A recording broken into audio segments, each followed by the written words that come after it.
What's the documentary called? The Mystery of Varginha was produced by Television Globo together with EP Television Minas Gerais and EP Television Campinas. And it was broadcast on January 6th, 7th, and 8th, 2026 in 3 episodes of approximately 50 minutes each. It was a recorded documentary. The interviews with the people were recorded. And when this kind of recording happens, this kind of documentary, it's very easy to manipulate and fit the participants' statements to match the script you want. So usually, when you already have an idea, you take an hour or 2 of interviews and use 5 minutes from a small part of someone's statement, and you fit it in there within the predetermined script, the idea that in this case, the director and the producers think would be the most interesting. And it seems to me that this documentary was something commissioned, judging by the way it was carefully designed to cover up the case, to cover up the Varginha case. Since lately, we can see that this Varginha case episode has grown a lot. Its popularity has increased. And especially because we recently had the testimony of Dr. Italo and everything. So there's been a growing amount of information, and the Varginha case has come back into the spotlight with a lot of force. And this obviously displeases the military, the Americans, the whole group. So we noticed that there was a somewhat biased production. To do this kind of thing, to deconstruct the Varginha case, suddenly to put some of the researchers from that time in check using a lot of cunning and partiality. Journalism has to be impartial. It has to give a voice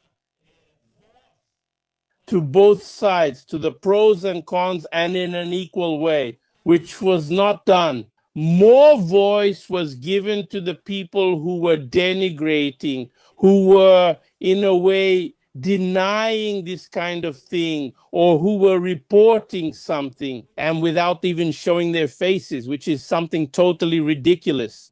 But before we start discussing the documentary here, I want to start from the beginning. So where does it start? A lot of people started asking, hey, Edison Boaventura, weren't you invited to participate in this documentary? I was. I was invited in 2023. And now I want to show you here the conversation, the beginning of the conversation I had with Paulo Gonçalves, who's from Internet Protocol Television Campinas, who basically made it happen. This guy who's there with me. This is a photo we took, and I got the date here from my WhatsApp. Everything's correct. Here, November 22, 2023, we started talking here about this documentary that Globo was trying to make. He writes to me, hi, Edison Boaventura, how are you? My name is Paulo Gonçalves. I'm a reporter from Internet Protocol Television Campinas. I'm looking to propose a story about the Varginha extraterrestrial here, but I wanted to talk to you first. Would you have a few minutes this week? So we started talking. Here is Paulo. You saw the photo we took. I ended up going to Campinas. I recorded with them there. They did an interview. This Paulo even bought my book. I'll show you here. Let me see here where it talks about the book. Okay, here, look.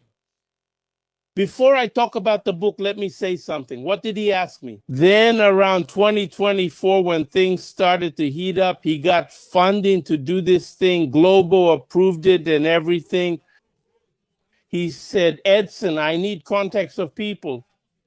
So on October 11th, 2024, he asked for Pacatini's contact. Do you have Pacatini's contact? Then I gave him Pacatini's phone number. Not only Pacatini's, but also of other civilians, other military personnel, and other researchers. So here, for example, Ruben Ladera, I gave him his contact too. That was on the same day. Eduardo Mondini's, several other people, and even some military personnel. I ended up giving him some contacts. And then we kept moving forward with this interview thing, all of that.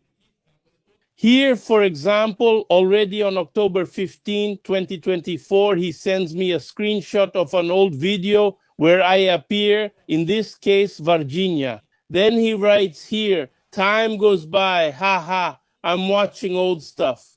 Because for sure they intended to use those materials from back then, just like they did with the girls there. They made a combination. It turned out really nice in the first episode.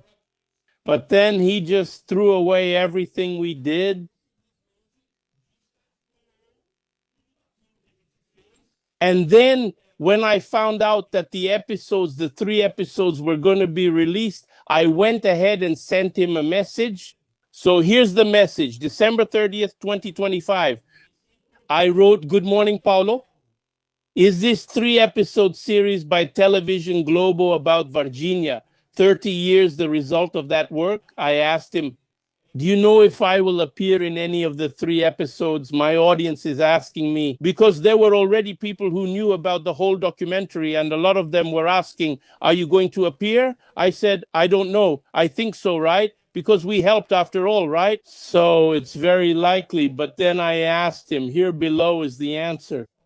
This part here is the answer. I'm going to read to you what he answered me, Paulo.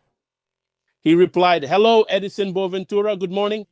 First of all, thank you for taking the time to talk about the Varginha case. Unfortunately, it's impossible to listen to everyone involved or interested in the case. We had to make choices here, and it wasn't possible to include you. Anyway, thank you so much, the chat. I hope you enjoy our documentary. Big hugs." So basically here he said that I was excluded. Just like me, I also found out that other ufologists were consulted, sent documents, recorded interviews, and were excluded because it was something put together based on an idea that who knows where they got it from.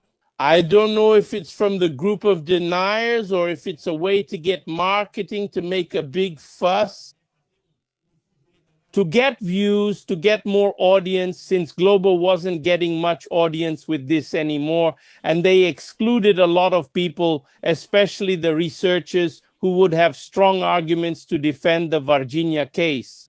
And they left a few there because you can't exclude Paccaccini. There was no way. And Biraja, I don't even know why he got involved, because he had been out of ufology for a long time. And others who got involved, for God's sake, have nothing to do with it. Oh, and let's talk about the book here. So what happened? I was saying that Paulo asked me for a book. And then in one of the in the WhatsApp conversations here, I say that I'm going to send it to him. Want to see? I'll let you know. Here I found it. So up here it says, "I'll send you the autographed book by mail." So it was exactly at that time that we were sharing phone numbers, people's contacts, so he could also interview them in person there in Varginha. He even had my book there. There was a lot of information. We stayed at a hotel there where we took this photo talking about the case. I put a lot of interesting things on the table, right? But unfortunately, I don't know what happened. I mean, I do know, right? But Globo does things like that. And well, don't get surprised. Listen to what I'm going to say. Don't be surprised if Globo tries to discredit other Brazilian cases. Official night of the UFOs, Operation Plate, and suddenly jump to the Claudio case and so on, right? So I've even been contacted by someone from Globo wanting to talk to me about another production they're planning to make. And she mentioned something, official night of the UFOs. I mean, they're already wanting to make a fuss about the official night of the UFOs also, right? So that's typical of Globo, isn't it?